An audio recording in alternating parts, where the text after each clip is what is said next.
The last 2 years have been so dark that if it weren't for Winnie, my dog, I really question whether there are days that I would have made it. Truly. Through all of those dark times, I found myself reaching and clinging to hope, hoping that things would just get better, hoping that a breakthrough would happen. Hoping, and hoping. Hope is not a strategy. Your strategy is connecting to your deepest power inside you to take one small, wise action at any moment. Welcome to the Gen X Shift podcast, a show for Gen Xers who are navigating some pretty tough transitions and aren't sure how to move forward. I'm your host, Michelle Walter, proud Gen Xer, former lawyer turned entrepreneur, huge Jason Momoa fan, and margarita snob. And I've navigated a lot of transitions in my life, from losing my mom suddenly to a heart attack to starting my own business. But I often did it all on my own because I was too stubborn to ask for help. Now I'm on a mission to give actionable strategies to other Gen Xers so that they can find the confidence, courage, and clarity they need to make a shift. So let's rock and roll. Hey, Gen Xers.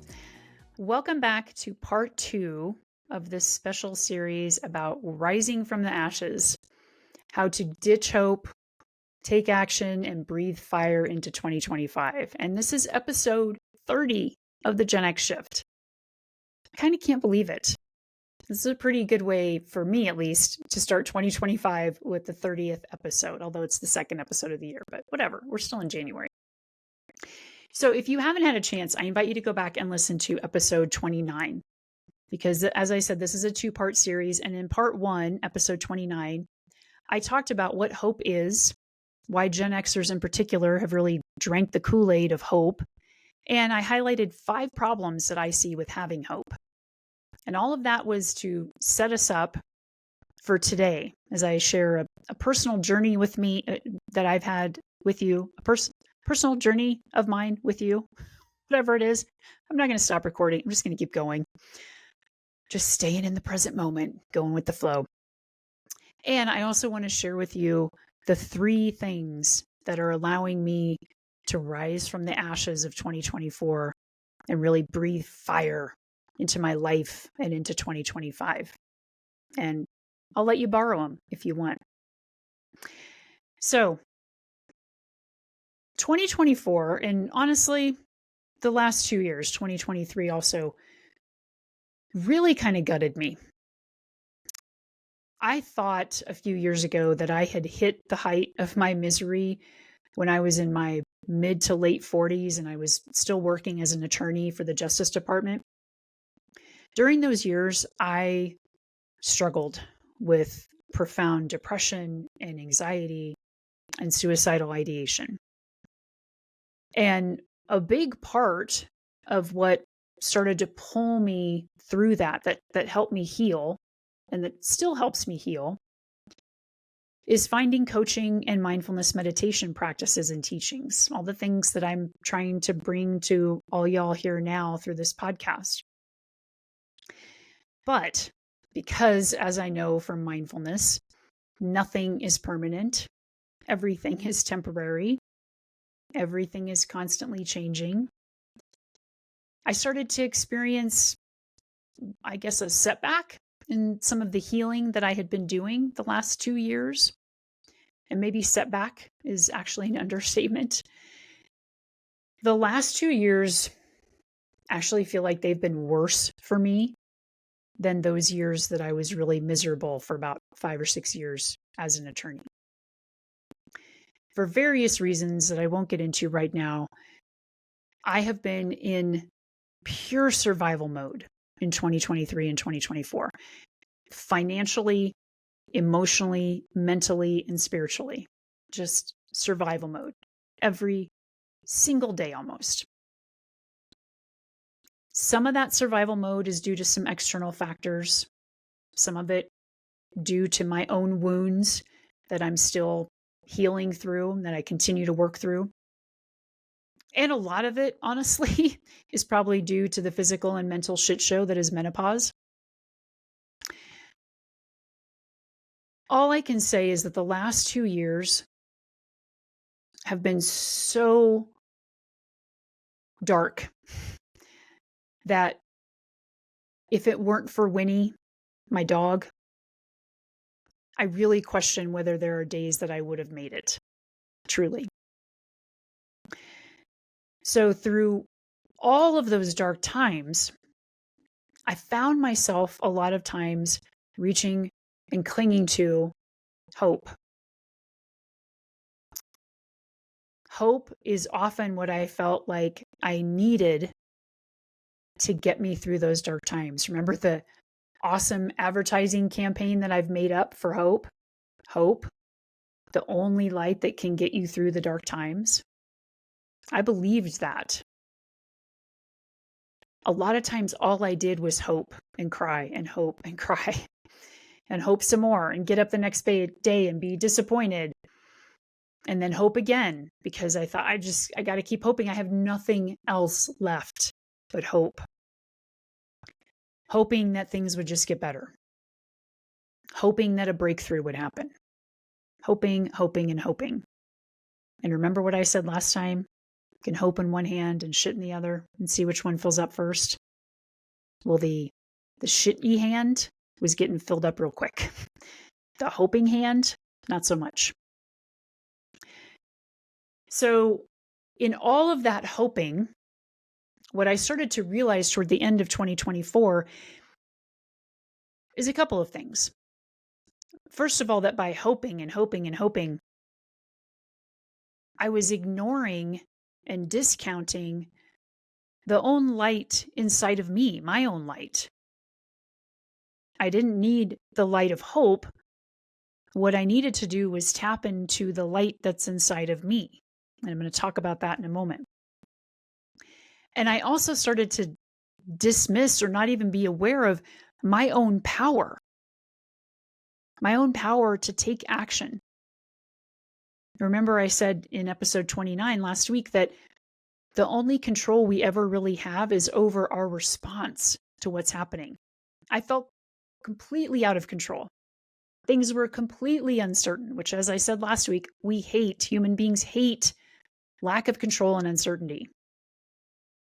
And so in the face of that, I forgot that I do have control over my own responses. I forgot that life is uncertain. It's supposed to be. And I forgot that I have my own power that I can tap into. Things never really happened the way I kept hoping they would over the last 2 years. When things did start to happen, it's because of one of two things. I asked for help, or I took some action to make that thing happen.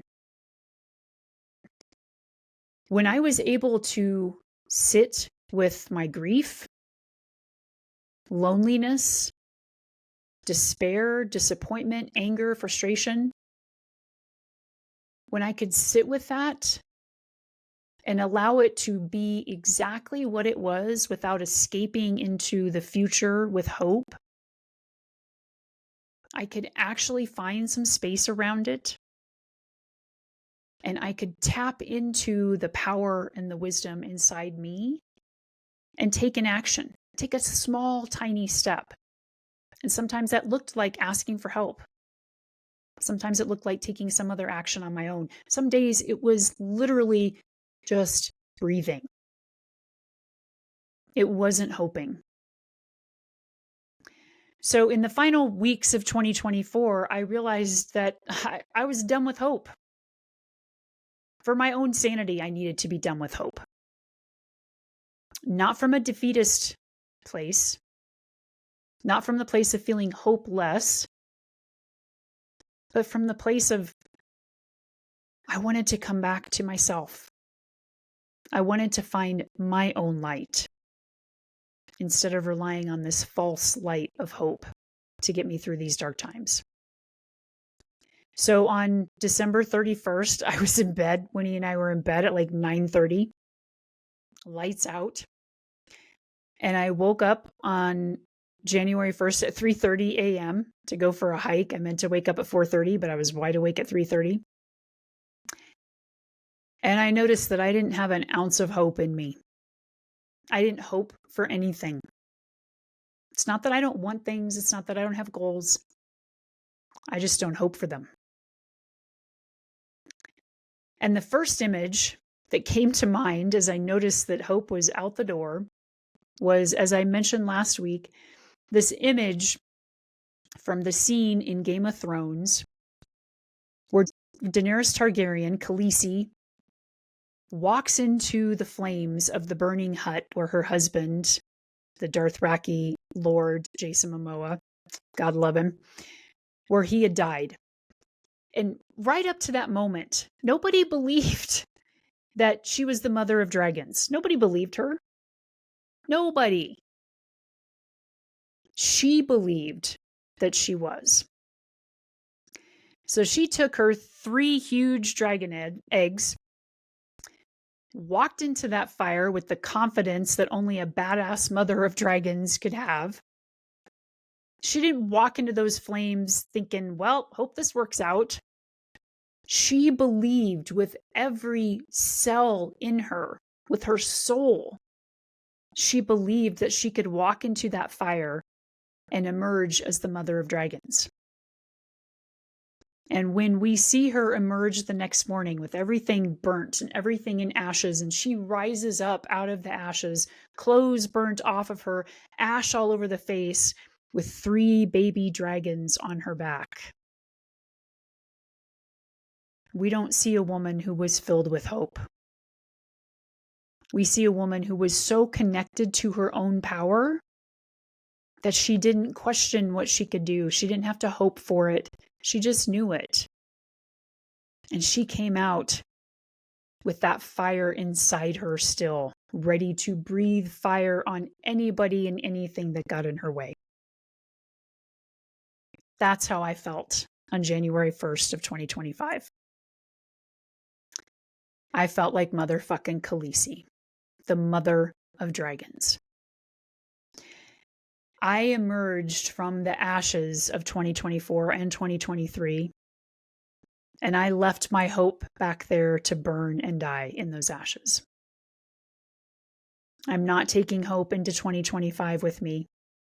Instead, I'm taking my own 3 badass fire-breathing dragons. These dragons don't sit on my shoulder. They live inside of me. And the thing is, they live inside of you too. And they're going to help me, and they're going to help you breathe fire into your life, into this year, and beyond. My 3 dragons, which are also your 3 dragons, are the antidotes to hope. So if you've been feeling like, I can't let go of hope, Michelle, then I'm going to be hopeless. This is how you do it. By finding those 3 dragons, or think of something else if dragons doesn't resonate with you, if you're not a Game of Thrones fan. These 3 sources of power are in you too. And I want to offer them to you to be your antidotes too, so that you can find your own fire, your own light inside, and you don't have to rely on that false light of hope. So, the first dragon is your connection to the present moment. Last week, I talked about how hope is about clinging and attaching to the future. We're not going to do that in 2025. We're going to stay connected to the present moment. Mindfulness teaches us that the present moment is all we ever have. You don't have the past. You don't even have half a second ago. You don't have the future. You don't have a second from now. You have right now. This moment. This moment. And right now, this moment is all we ever need. We don't need to cling to a future that we don't have. When we are connected to the present moment, it reminds us that everything is temporary. Everything is always changing. And therefore, it reminds us to let go of those illusions of certainty and control over external factors. Because remember, life ain't certain, and you don't have control over anything except your own response to what's happening. In the present moment, we can learn to ride that wave of impermanence, of uncertainty, of not having any control over anything. And we can embrace the only thing that we can control, which is our own response. For me, and for a lot of people who practice mindfulness, the connection to the present moment is in my body, and specifically in my breath. That's what mindfulness usually teaches us. Now, there's some ways that you can make that your own, depending on your circumstances. For some people, the breath, the body isn't a comfortable place to connect to the present moment. That's absolutely okay. So I'll talk about that in a moment. For me, my anchor to the present moment is my breath, because it's always here. It's always changing, and it's always sustaining me. For you, it might be the breath too. And if it's not, that's okay. It might be a tingling sensation in your fingers or your toes. Or it could be, if the body isn't comfortable at all, if you just don't feel safe or comfortable paying attention to your body to try to connect to the present moment, don't force yourself to do that. Instead, I want you to focus on a sound, something outside of you that's constant, that's stable. So it could even be a ticking clock, the ticking of the second hand. You could focus on that as your connection to the present moment. Find something that anchors you into the present moment. Something that when you recognize that you've gotten pulled into your future daydreaming, your hope daydreaming, you can anchor into that thing, to your breath, to the ticking clock, to the tingling in your fingers, to remind you, oh yeah, all I have right now is the present moment. And so I'm going to take a breath. I'm going to listen to the clock ticking.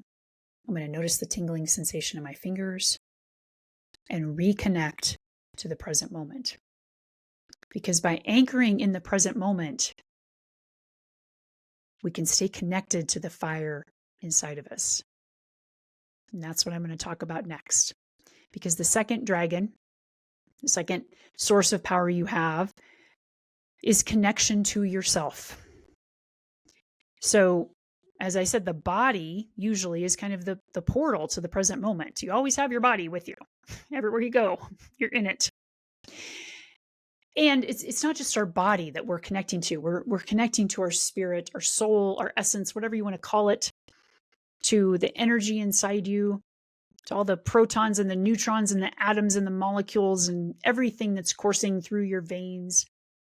We're connecting to ourselves. Because often we are so disconnected from ourselves and from the present moment, we don't even know it.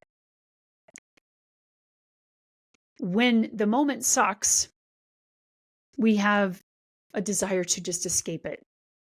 And that's how we get into fantasizing and hoping for the future that we don't even have.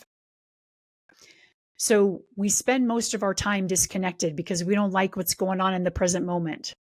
We're numbing ourselves, we're disconnecting, we're distracting ourselves. So we got to remember, first of all, connect to the present moment. And second of all, in the present moment, connect to yourself. So we do that by coming into that anchor that I mentioned in the first step, the first dragon, connecting to that anchor into the present moment. And then second, allowing whatever is present for you in any given moment to be there without judgment, without resisting it. Notice how many times, if you just kind of start to pay attention to yourself, how you're judging what's going on, how you're judging how you look, how you feel, what you're thinking, what you said to somebody, how you're acting. It's exhausting. So when we're connecting to ourselves, we want to do it with as little judgment as possible and with as much compassion as possible. When the moment seems too painful or challenging to want to connect, especially when we're experiencing physical pain or discomfort, it can be so alluring to just want to distract and disconnect and check out. But if we can stay present with ourselves, with what's happening to us, with as little judgment and as little resistance as possible, we can actually learn how to cultivate resilience.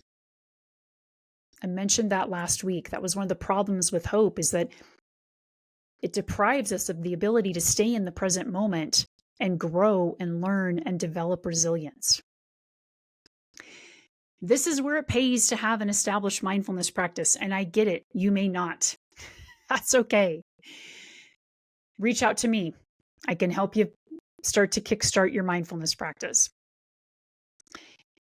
When we start to practice mindfulness, and again, it's a practice, there's no end goal with it, we can actually learn how to be present with painful or challenging present moments.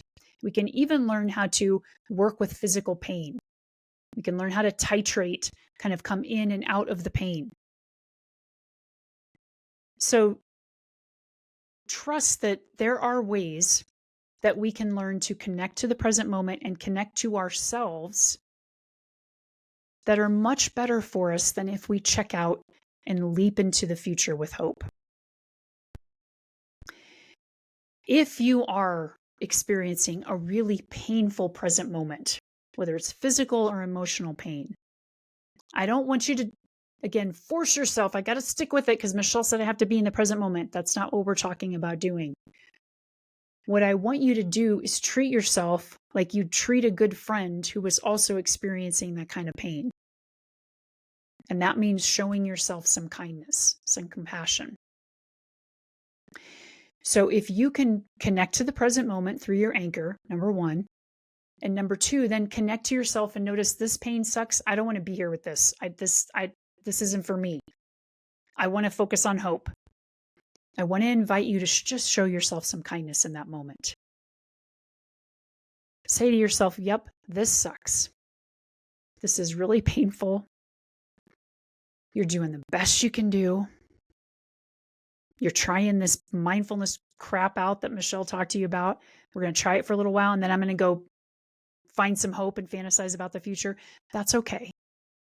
Start with a little bit of compassion and kindness for yourself, just like you'd show to a good friend. That's how you can learn how to practice staying present in the moment and connected to yourself, is by just being nice to yourself. For God's sake, we could all stand to be nicer to ourselves.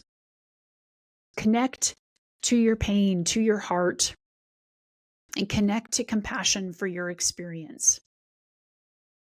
Because if we start to do that gradually over time, we will develop the tolerance to be able to stay with the unpleasant things in the present moment, and we will start to build more resilience, and you will need less hope. Igniting that compassion within you ignites that fire within you for what you're going through. You don't need the false light of hope. You have your own light inside you. And that brings me to the third and final dragon, or source of power. It's connection to your inner wisdom. The central tenet of becoming a certified professional coach is the belief that everyone has the answers they need inside of them. That was drilled into me during my coaching program. Every other certified coach, and I say certified because there are people out there who are coaching, not certified, totally okay.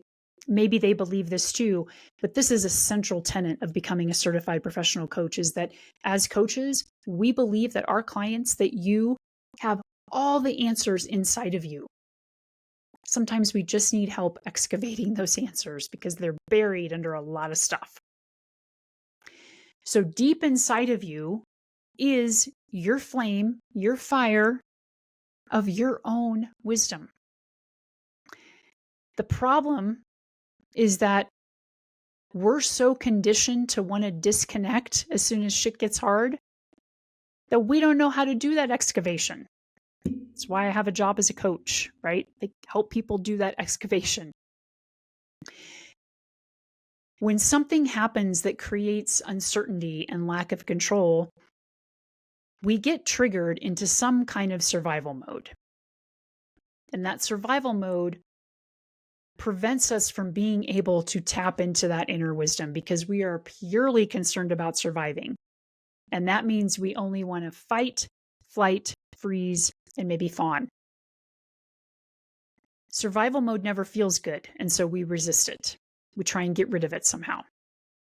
And often our first line of resistance is to check out from the present moment and from our bodies, therefore, and go into some future or past-oriented mode. Consequently, we disconnect from our deepest source of wisdom, from that flame, from that fire inside us. And we find refuge usually in one of three places. The first one is up in our mental control tower, right? Any analytical people there? Like lawyers, for example, doctors, accountants, financial people, all up here in our head, in our mental control tower, where we are in fix-it mode. That's a fight response. We're trying to fix it.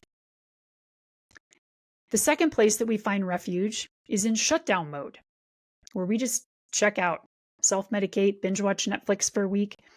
That's freeze mode. And the third way that we take refuge is by throwing ourselves into something else completely and just distracting ourselves, forgetting about the uncertainty, forgetting about the lack of control. I'm just going to drink a lot. I'm just going to surf the social media a lot. That's flight mode, like running away from it, just distracting. So those are the three ways that we take refuge in fight, flight, or freeze mode. And when we're doing that, we're not tapping into our inner wisdom. And we usually end up going into some kind of hope mode, right? Like when we're in the fix it fight mode, we're like, I hope I can get this figured out. And when we're in the freeze shutdown mode, we're like, I hope that like somebody comes to save me. Or when we're in the distraction flight mode, it's like, oh, I hope all of these silly animal videos on YouTube are going to make my problems go away. You see how our survival mode triggers our tendency to want to hope and cling to hope for a better future because we don't like the present moment. What that does is it's just a knee-jerk reaction, thinking that we're going to solve a problem by hoping it away, hoping that if we can just block the world out or think about it long enough or make enough spreadsheets or distract ourselves enough that the problem will eventually go away. Those kinds of knee-jerk reactions are not using your inner source of wisdom. Those are what I would call unwise actions. And that's much different from a thoughtful, deeper, wise action. When you're taking unwise action, there's no pause, there's no reflection between the trigger and your reaction of survival mode. On the other hand, there's pause, there's reflection when there's a trigger and you still take wise action. We can only take wise action once we have, number one, connected to the present moment, connected to your anchor, and number two, connected to ourselves, so that we can tap into that deep-seated flame of inner wisdom that lives inside all of us. And from that inner wisdom, we can take action. That action piece is often what's missing when we're just living in hope land. Instead of trying to fill up the one hand with empty hope, we fill it up with wise action. We take wise action only from a place of calm, of grounded centeredness. Wise action has a particular feeling to it. It can be soothing or a little bit exciting, maybe warm or a little buzzy with energy, but it feels like fuel. It feels sustaining because it is. It is fuel.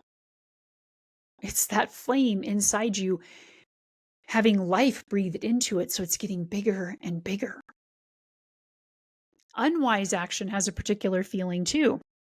It feels frantic, discombobulated, short fuse, kind of like a bomb. It's not a flame. It's a explosion that only lasts for a moment. It's not sustaining. It's not fuel that you can rely on. When you connect to the present moment, to yourself and to your inner wisdom, you can find the sustainable fuel that you need to take action, not just sit there and hope it away. Even a tiny, tiny step is all you need to do to take action. A tiny step that's rooted in that deeper wisdom. A tiny step that feels aligned with the vision that you have for yourself, for your year, for the life that you want. Remember, I talked last week about the difference between visualization and hope. When you do visualization practices or when you do heart coherence practices, you are projecting into the future in some sense, and it's also a very present moment embodied sense, because it's not about the vision, it's about the feeling you have inside you when you say reach that goal or see that vision come to fruition. So once you have connected to the present moment, connected to yourself and tapped into that inner wisdom, you'll start to notice parts of you lighting up from that flame inside you. You'll start to get clarity around what is wise action. And often that's just taking one small step right in front of you. You're not worrying about 50 steps down the road. You're worried about what's the next right step in front of me. And as I said, for me, sometimes that looked like just taking a breath. That might be the tiniest action you can do, but so important. Is from that place of inner wisdom, know that right now all I need to do is take a breath. Maybe right now all I need to do is take a walk or go pet the dog. Or maybe my next right step right now is getting on the computer and applying for a job. Maybe it's sending someone a text message. When you take wise action from that place, it feels aligned. It feels calm, maybe exciting, again, tingly or warm, but it does not feel frantic. It doesn't feel like you're in survival mode. What this means is that you can start to create that vision, start to make those goals happen that you want to have happen for this year or beyond this year without clinging or attaching to them. You fuel that vision from a place deep inside you that tells you how you want to feel, what you want to experience when you're living that vision. And that's not hope. That's current right now in this moment, true feeling, true wisdom. And that lives inside you right now. You don't need hope for that. So right now, take a breath. Just take a deep breath if you can, if that's available to you. I just fire hosed you with a whole bunch of stuff. But those 3 dragons, connection to the present moment, connection to yourself, and connection to your inner wisdom, those are the antidotes to false hope. You really don't need hope. And why would you want it with all the problems that I mentioned last week? So the big takeaways for these last 2 episodes and for 2025, first is that hope is not a strategy. Your strategy is connecting to your deepest power inside you to take one small, wise action at any moment. Second, I invite you to reflect on these questions. What's one area of life where you're clinging to hope? What is that hope disconnecting or pulling you away from? How can you connect to the present moment? Through your breath, another physical sensation, a sound. How can you connect to the present moment? What's one thing that you can say to yourself to show yourself some compassion, to connect to your heart, to connect to yourself, even in that challenging moment? And where do you feel like your inner wisdom lives in your body? Do you feel like it lives in your chest or your stomach? Maybe it lives in your head, but where do you feel that flame lighting up inside you? And lastly, what's one small, wise action that you can take in this moment from that flame of inner wisdom? The last takeaway is that 2025 is not about hoping that things get better. It's about knowing you can step into the fire and that you will emerge from the ashes, that you will rise with the fire of a dragon inside you. And so, how can you breathe more fire into your life and into 2025? Thanks so much for coming along on this ride these last 2 weeks. As always, send me an email at podcast@lifefromthesummit.com if you have any questions or reflections you want to share. I'm so grateful when you like, share, subscribe, and leave a comment on the episode wherever you're listening. It really does help bump it up in the algorithms and get these messages out to more Gen Xers in the world. I can't wait to see you next week. And until then, stay gold, Gen Xers.